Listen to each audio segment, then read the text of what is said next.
Hi friends, welcome to our YouTube channel AHC Clay Collections. For today's project, we need these materials.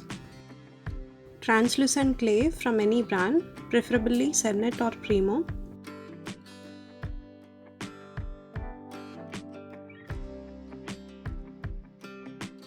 Gold leaf flake.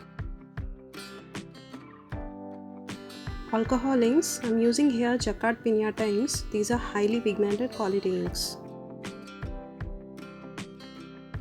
And we need basic materials like some clay blade, clay cutters, oven, tile, tissues, pasta machine or roller.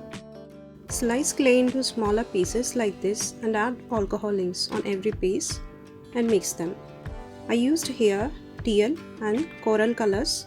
You can use separate brush to mix alcohol inks as these are highly pigmented and can stain the working surfaces. And also wear gloves and keep wet tissues closer to your working surface.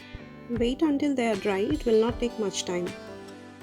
These are gold leaf flakes which are very thin, which will show up nicely in between the translucent clay layers.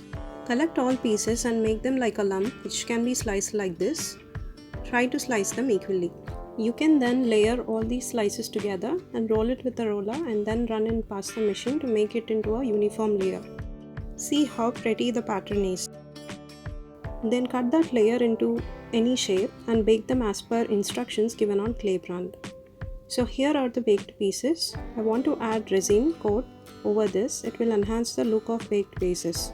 And I would say it is much needed process, otherwise pieces will be dull for this technique. I am using epoxy resin to coat these.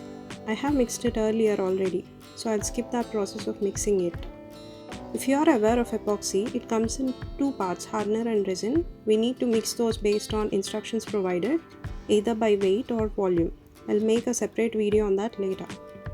None of these materials are sponsored. These are the products that I normally use for this technique.